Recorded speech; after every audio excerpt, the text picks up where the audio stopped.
Wallaggaa furtu jira. Magaala Qalloo yaa bareeddu Jimmaa afaan shaniin waan naannoo Oromiyaa keessa gaarri guddichi Tulluu Diimtuu lafarraa kiiloomeetira godina Oromiyaa keessa kiiloomeetira 130 fagaata. Shawaan ka handhuura Oromoo gootan hedduu kan of keessatti qabdu kanneen akka Waaqoo guutuu Daraartuu Maadar Turizimii Oromiyaa Haaraa kan bara 2024 filateeti jira. Muudamaa fi filannoo bara 2024 turizimiin Oromiyaadhaa bareedduu Oromiyaadhaa filate kana keessa loogummatu jira moo loogummaan hin jiru waan sooshaal miidiyaa kanarratti deemaatii hin jiru. Bareedduudhaan tokko hanga shanii bahan kanneen keessaa afaan Oromoo itti dhiphatee yeroo deebisuu wallaalanii rakkatan kan mul'atu jechuudha. Akkasuma dorgomtoota bareedduudhaan Oromiyaa kanneen keessaa Shawaarraa bakka bu'eetiin dhufee Shawaan handhuura Oromiyaadhaa akkasuma gootota Shawaan biqilchite Taaddasaa Birruu Waaqoo guutuu jechuudha nama hedduudhaaf koflaa akka faniidhaa kan taate. Kan akka qeeqaatti isii qeequllee dorgommii kanarratti dhiyaatuudhaa fi isa kanallee addaan hin beektu jedhee kanarratti illee yaada dhuunfaa kiyyaatiin qaba. Abduu Moobaala Birraahii bagarra deebiidhaan gara chaanaala kiyyaa dhuftan isiniin jedha. Dhaabbanni turizimii Oromiyaa keessaa bareedduu Oromiyaa nama daawwachiiftu tan bara 2024 filateeti jira. Bareedduun waggaa dabre Oromiyaa daawwachiisaatiin turte gonfoo isii dabarsitee bara 2024tiif kenniteeti jirti. Mihidar Fiqaaduuti bareedduun bara dabre turizimii Oromiyaa turte jechuudha. Mihidar Fiqaaduu gonfoo isii dabarsitee bara 2024tiif kennitee jirti jechuudha. Taateedhaan muudama kanarratti tahanii akkaataa gartee itti babbareedduudhaan shamarran qaqqashtiin Oromiyaadhaa kunniin achirratti ulaagaalee ittiin filataman ulaagaalee ittiin mo'atuu danda'an kan isaaniif dhiyaate gaafiif deebii afaan irratti fi akkasuma gartee akkaataa itti waltajjii irratti isaan itti of ibsanii hedduutu ture jechuudha. Akkaataa gartee turizimiin Oromiyaa kun duraan itti filaturraallee faallaa kan mul'ate jira jechuudha. Mee jalqaba irratti dorgomtoota kanneen keessaa kanama sadii warra tooppii 5 bahee keessaa kan tokkoffaa baatee fi akkasuma gartee kan komiin irratti ka'ee loogummaa qaba dorgommii kun kan jedhamuu fi akkasuma gartee kan Shawaa irraa dorgomte. Mee jalqaba kan Shawaa irraa dorgomte. Shawaan ka handhuura Oromoo giddugala Oromiyaa keessatti kan argamtu taate gootan hedduu kan of keessatti qabdu kanneen akka Jeneraal Taaddasaa Birruu kanneen akka Waaqoo guutuu kanneen akka kana qofa sodoon taane iddoo hawwatan turizimii ijaallallamee quufamuu dandeenye illee hedduutu ishee keessatti argama. Isaan keessaas bosona Cilalloo Hara Wanciis akkasuma Shawaa keessatti argama. Hoottatoonni Shawaa waliin daawwanna isin jedha. Shawaanii gootota akka gartee Waaqoo guutuu Taaddasaa Birruu biqilchite handhuura Oromiyaa kan taate Shawaa jechuudhaan kan isin ibsite. Ammas qabeenya uumamaa Shawaan qabdu keessaa jechuudhaan sanis qabeenyota gartee godinoota biroo keessa jiran fakkeenyaa fi bosona Cilaaloo fa'aa jechuudhaan ibsite. Bosona Cilaaloo kanuma Arsii keessa jiru kana bosona Cilaaloo jechuu fa'aadhaan ibsite. Bosonni biraan jira Shawaa keessa Cilaaloo kan jedhamu dhiifame yoo jiraate. An asirratti akka yaada kiyyaatitti dubartoonni asirratti dorgomaa jiran kun hundi isaanii dubartoota barataniidha. Jalqaba akkanatti gartee dorgommiidhaaf waan kanarratti carraa kanatti fayyadamuudhaaf dhiyaatuun isaanii waan guddaadha. Ammas leenji'aniiti koorsii fudhataniiti natti fakkaata. Calmeen akkanatti ni dhiyaatan jedhee yaadu qaba. Akkasuma ofii dhuunfaa isaaniitiin illee shaagalaniiti kan isaan dhiyaatan jechuudha. Shaagaltee kan akkana jettee lafarratti akka maaltu jedhama. Akka namni amma fakkeenyaaf Waaqoo maaliif ka Shawaa goote maal gootee namoonni yaada gabaabbatan jiran sanii miti. Isiin kama gartee goota biraa nutti hin waamin, ka waa'ee Minilik nutti hin waamin, ka gartee goobana daaceettu goota Oromiyaati hin jedhini. Gootota Oromiyaa keessaa rakkoon qabu godina fedhayyuu haa ta'u ammoo wanni isiin irratti hirmaatte kun dorgommii guddaadha. Sirriitti deebisuu qabdi sun dhugaadha. Homaa rakkoon qabu isin dorgommiidhaaf eega dhiyaatte jechuudha. San akka addaatitti warri ilaaluullee jira sunis sirrii natti hin fakkaatu. Garuu ammoo dorgommii hagana gahoo kanarratti hagas shaagaltee waan kanaan ni mo'adha tokkoffaa baheetiin Oromiyaa kana turizimii godha jettee pirezidaantummaadhaa barka isin irratti dorgomaatiin jirtu kun bareedduu Oromiyaa bara 2024 jedhamteeti kan isin filatamuudhaaf deemtu sagantaa guddaa kanarratti dhiyaattee tokkoffaa bahuudhaaf shaagaltee yoo dhufte dhugaadha namni tokko isteeja irratti madaraka irratti yeroo bahee jechi harkaa baduu danda'a wanni jedhu sun harkaa wal dhahuu danda'a sun akkuma jirutti ta'ee amma keessi kun harkaa wal dhahe illee natti hin fakkaatu odoo isiin akkaataa itti waamuu jirtu wal keessa gartee akkas daddabarsaatiin jirtu sa'aatiin itti dhume sa'aatiin kee dhume jedhameen namni dubbatu wallaalee afaan walii hidhuun ni jira isteeja irratti yoo madaraka irratti yoo keessattuu haaraa taate jechuudha. Garuu sagantaa hagana gahuu kana irratti leenjii fudhattee itti shaagaltee itti yaaddee torban kana guutuu baatii kana guutuu itti yaaddee asirratti dhiyaattee kanneen Waaqoo guutuu asitti dhalatee fi achitti dhalatee Taaddasaa Birruu asitti dhalatee fi achitti dhalatee Shawaan maal jedhamteeti ibsamtii akka dhalatuu Shawaa tokkootti maal je'eetiin of himuu qaba jettee kan itti yaaddee dhufte hagan of himuu dadhabde tasaasootti dhaqanii maayikii jala qabanii maal himti ka jedhudha an kanaadha ka gaafii natti ta'e malee kan biraa Oromiyaa keessaa goota barbaadde iyyuu haa himtu akka sagantaan guddaa ta'uu kanaatitti kanatu na ajaa'ibsiisa jechuudhaan dorgommii hagana gahuudhaaf itti qophooytee dhaqxee hagana ka tokkoon gortee osoo ittiin qophaa'ine maaltu tahamaadha kanatti dhagame. Ka biraa immoo kan gartee silaa tokkoffaa kan bahuu qabdu isiidhaan loogummaadha kan jedhu Jimmaan bakka buutee Jimmarraa kan dhiyaate. Talituun afaan shaniin dubbadhaa akkasuma afaan shaniiniin Oromiyaatti isin afeera jettee turte meeqashu haasawa isii kanaaf sirbisii. Ani maqaan koo Hurriyyummaa Abdul Jaliil jedhama. Jimma biyya babbareedoowwaniiti. Ganneen ashamaa ganneen ashamaa. Magaala qalloo yaa bareeddu Jimmaa jedhamee kan sirbameefidha. Mottaa Jimma daawwadha. Akka dhuftanii Oromiyaa daawwattaniif afaan shaniin waamicha dhiheessa. Oromiyaa culture dolu you reign. Oromiyaa you are a paradise. Gaaffii ni gaafatamtu. Gaaffii sanaaf deebii kan laattan deeqaa tokko sana keessatti. Naannoo Oromiyaa keessa gaarri guddichi eessatti argama? Gaarreen guddichi Baaleetti argama. Itoophiyaa keessatti sadarkaa lammaffaatti jira. Tulluu Diimtuu. Baalee Mountains National Park keessa jira.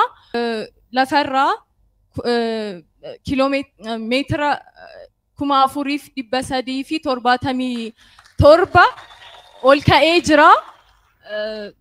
Tulluu Diimtuu Itoophiyaanin ikinci en yüksek noktasıdır ve bu nokta Gaara guddaa Oromiyaa keessaa himuudhaa fi akkanatti rakkatte rakkoo kanaaf ammoo kan isii saaxilee akkaan hubadhetti afaan wallaaluudha jedheeti yaada. Afaan Oromoo hedduu takka isaan rakkisa. Dubartoota asirratti dhihaatan kanneen hunduma isaaniitiyyuu amma fakkeenyaaf intalli tuni konfidensiin isii madaraka irratti yeroo dhiyaattu uf ibsuudhaaf yeroo yaaltus akkasuma gartee sirba isii kana weedduu akka operaa saniititti gartee yeroo sagalee bareedaadhaan weeddistullee hedduu takka nama ajaa'ibsiisa hedduu takka namatti tola keessattuu akkaataa afaan shaniin dubbadha jechuu isiitiin. Anamma namni hedduun kan gartee afaan shaniin dubbachuu isiitii fi akkaataa isiin Oromiyaatti afaan shaniin faarsite kana jechuun an keessaa mummureeti beeka afaan shan fakkeenyaaf afaan Oromoo afaan Amaaraa afaan Ingilish afaan Tarkii kami afaan shanaffaadha. Akkas afaan shan dubbachuudhaan afaan shanii saniin gara Oromiyaatti isin yaama kan jiruudha. Meedisinii waggaa sadaffaadha akkasuma ispeeshaalistii Xuqur Ambassaatti barachaa jirate barumsaan illee goobazidha jechuudha. Garuu yeroo daqiiqaa takka kennanii fi daqiiqaa takka keessatti gaafiif deebii isin gaafannu deebisaa yeroo jedhamuuni gaarreen Oromiyaa keessa jiru nuuf himii bakkeen jiru nuuf ibsi yeroo jedhamutti itti dhiphate yeroo jechuudha. Maali kun afaan amma jechuun isaan hedduu isaanii kan rakkisee afaan jechuudha. Anillee nama isin tun tokkoffaa baati jedheen eegaa ture yeroo liiviirratti hordofsan jechuudha. Boodarra kaa tan tokkoffaa baate isii miti. Garuu isin tooppi 5 keessa seenteeti jirti. Warra tokko hanga 5 keessa seenteeti jirti. Tokko hanga 3 keessa immoo seenuu hin dandeenye jechuudha. Warri gartee tokko hanga 3 keessatti filatame tan sadaffaa baate 250 akkasuma gartee tan lammaffaa baate 300 fi dabalataa wantoota waan biraallee badhaafamteeti jirti jechuudha. Kan tokkoffaa baate ammoo gonfoodha fudhattee yuukaa. Mee isii tokkoffaa baate kanallee daawwadha. Miss Tourism Oromiyaa kan bara kanaa kanan dorgomuu dhufeef Oromiyaa bareedduu qabeenya hunda keenyaa kan taate bakka hawwata turizimii hedduu kan of keessaa qabdu sadarkaa biyyoolessaa utuu hin taane sadarkaa addunyaatti beeksisuuf. Galatoomaa. Egaa Wallaggaa afurtu jira. Lixa Wallaggaa dhuftan gaara abbaa seenaa daawwattu. Godina Oromiyaa keessaa tokko filadhuuti waa'ee tourism destination isaa nuuf ibsi. Hara Wanciittiin isin geessaa baay'ees fagoo miti. Wancii Crater Lake'n asii kiiloomeetira 130 fagaataa. Achi deemtanii waan baay'ee yeroo gaarii dabarsitu. Fardallee gulufuu dandeessu. Kaampii gootanii leekii sana biratti illee yeroo gaarii dabarsuu dandeessu. Walitti dhufeenyi irreechaa fi turizimiin maali? Gabaabsii nu ibsi. Walitti dhufeenya aadaa irreecha keenyaa fi turizimii aadaan keenyaa aadaa saba bal'aa irreechi keenyaa irreecha uummata Oromoo fi Itoophiyaa kan hammatudha. Irreecha irratti haadholiin keenyaa abbooliin keenyaa akkasumas immoo uummanni kamiyyuu kan dhufee daawwatu kan irratti hirmaatu dukkana gannarraa bacaqii birraatti kan ittiin baanudha. Turizimiin immoo uummata hawwataa kana uffannaasaa, seerasaa, aadaasaa kan argu ittiin agarsiifatudha. warra mo'an 6 ቁጥር ሮበኑስ አብዲሳ የዚህ ዓመት የሚስ ቱሪዝም ኦሮሚያ ሶስተኛ በመሆን ተሸላሚ ሆናለች። ሁለተኛ በመሆን ያሸነፈችው 13 ቁጥር ኤደን ሰለሞን። አመ ከንቶኮፋ ባቴ ሚስ ቱሪዝም ኦሮሚያ በረከና ቶኮፋ ከንባቴ ለኮብሳ ሰዴት ደራርቱ ተስፋዬ አንደኛ በመሆን ደራርቱ ተስፋዬ ማደር ከኒ ማለ dubartoota dorgommii bareedina daawwachiisuudhaaf asirratti dorgoman kanneen keessaa tan tokkoffaa baatetuun irra wayyaadha afaan Oromoo beekuudhaan jechuudha. Hagam takka akkasii rakkatti agartanii afaan Oromoo irratti jechuudha. Irreechaa fi turizimii Oromiyaa nuuf ibsi gabaabinaan yeroo jedhamu himuudhaaf an keessattuu jidduu mummuree beek himuudhaaf hagam takka akka isiin itti rakkatte Oromoon dukkana gannaa irraa bahuudhaaf fi gara booqa biraatti maal jettuu fi akkaataa isiin itti ibsu akkasuma gaafii daqiiqaa takka keessatti akka deebistan jedhu irratti Wallaggaa afurtu jira jettu. Wallaggaan afur akkanumatti ibsama moo anatu dogongore moo akkanumatti ibsama Wallaggaa afurtu jira jette. Wallaggaa godina afur qaba yoo jette dhugaadha. Wallaggaa afurtu jira jettu. Wallaggaa afur jechuun Wallaggaa afur yeroo hundayyuu dubartoonni gartee turizimii Oromiyaa kanarratti dhiyaatan afaan Oromoo isaanii akkana. Kan irraa wayyaadha mucoo tokkoffaa baate tanaaf fakkeenyaaf tan turizimii Oromiyaa kan bara kanaa taate kana jechuudha. Afaan Oromoo isa rakkisa itti ulfaata. An ulaagaalee gartee fakkeenyaaf turizimii Oromiyaa kana itti mo'atantu afaan Oromoo akkanatti dubbatuudha yookiin ammoo nama afaan Oromoo hin beekne keessaa filatan ta'a. Turizimiin Oromiyaa fakkeenyaaf dubartoota kana yeroo gartee dorgommiidhaaf calalatutti dubartoota magaalaa namoota magaalaati kan inni filatu nama afaan hedduu beekuu danda'u nama gartee nama magaalaa keessummeessuu danda'u homaa barbaade yoo ta'e namoota magaalaatitti hajama jedheetii yaada turizimiidhaaf kan itti fayyadamu namoota gartee biyya alaati namoota magaalaa irraa dhufan namoota gartee qabeenya walumaa galatti nama magaalaatitti hajama ta'uu mala akkasumatti fakkaata. Namni magaalaatti dhalatan afaan Oromoo hin beeku an kana ajaa'ibsiise baramma isa kana ayyee Finfinneetti dhalatan jennaan namoonni kunneen hin beekan jechuudha afaan Oromoo. Taana mata tokkoffaa gartee bahuu dadhabde ka namoonni hedduun silaa isitu bahuu qaba jedhamu san naamani wanti isii kuffise waa'ee afaan ibsatuu dadhabuuti. Wantichi ka afaan Ingilish qofaa yookiin ammoo afaan Amaaraa qofaanii miti kan ibsamu afaan Oromootiin ni ibsama. Afaan Oromootiin ibsamuudhaaf daqiiqaan itti dhumteetti itti iyyite jechuudha. Amma fakkeenyaaf isii namoonni hedduun tokkoffaa baan anillee isiisan tokkoffaa baha jedheetiin eegaa ture keessattuu akkaataa gartee konfidensiisii yeroo gartee madaraka irratti dhiyaatu ittiin dubbatte sanirraa jechuudha. Jechuun warri ulaagaalee garaagaraadhaan kanaan ana yaada kiyyaa beekan isin jechaatiin jiru. Namni asumaanuu maali jechuu barbaada seetanaan. Namni magaalatti ilmaan isaa yeroo dhalatanii waan amala dadhabaa fokkataa nuti qabnu tokko namni kenna hedduu isaa yoo argitanii jirtan ta'e ijoollee diiyaaspooraa biyya namaatitti Ameerikaa Awurooppaatti dhalates haa ta'u biyyuma adda addaa biyya namaa kana keessatti mucaan kiyya afaan Oromoo tuun beeku jedhee nama dubbatu. Kan afaan Amaaraa beekuudha afaan Oromoo wallaaluufaatu jira bara. Tole hayyee afaan Ingilishillee akka guddatti ilaala namni kenna. Afaan Ingilish malee afaan biraan beeku nama jedhu afaan Arabaa malee afaan biraan beeku nama jedhutu jira biyya namaa kana keessatti ilmaan yeroo dhalu jechuudha. Garuu gaafa gartee dalagaa wahiitiif dorgomuu barbaadde yeroo akkanaa kanaaf hagamtaa akka si rakkisu jechuun gadaa amma badhaadhinaa gadaa bilchiqinnaa kanatti mee ulaagaan barbaachisu kan akkanaa ta'uu danda'a irraan beeku sanan. Garuu ilmi kee ati saba irra dhalatte san afaan sanii beekuun hagamtaa akka ijoollee miidhumee ilaala amma. Osoo hojii kana caalu fakkeenyaaf afaan ittiin dorgomu afaan Oromoo dubbatuu fi dubbisuu osoo jedhamee hagamtaa amma namoonni akkanaa kunneen hagamtaa hojii san seenuu danda'amee tilmaama amma isin. Ammas keessatti ulaagaan barbaachisu keessummoota gartee biyya alaatii dhufan san akkaataatti keessummeeffamu ijoollee magaalaatii fi ulaagaa kana ta'uu danda'a irraan beeknu san. Garuu namoonni akkasitti yaaddan waan kanarraa waa hubattan jedheeti yaadda. Namni keenya namni magaalatti ilmaan dhalu biyya namaatti haa ta'u biyya ofiitti illee afaan Oromoo wallaaluun sun waa takka ittiin fakkaatu. Afaan biraa wallaalii yoo feete afaan dhaloota keetii yoo beekte kana hogguu jedhamu yookiin jaalala Oromootii sabboonummaadhaan maal namni haasa'u miti. Sabboonummaan qabaatiin ati faayidama keetii fi irraa biddeena argatudha. Gaaf tokko Ameerikatti haga feete dhali yeroo takka biyya isaan hangatu yookiin biyyi tun jijjiiramtee biyyi tun guddattee kana caala haala biraa gaafa seentetti ati ilmi keessun galee eessarratti hojjeta biyya sanirratti hojjeta. Afaan inni ittiin hojjetuudhaaf jalqaba ulaagaa isaa guutuu inni qabu afaan Oromoo ta'a. Yookiin afaan fedhu Ingilish haa beeku, fedhu afaan Amaaraa haa beeku, afaan biraallee haa beeku. Biddeenatti taakkoo isaa ta'a. Biddeenatti gartee gaafsan biddeenuma isaa saniifuu taakkoo itti ta'a jechuudha.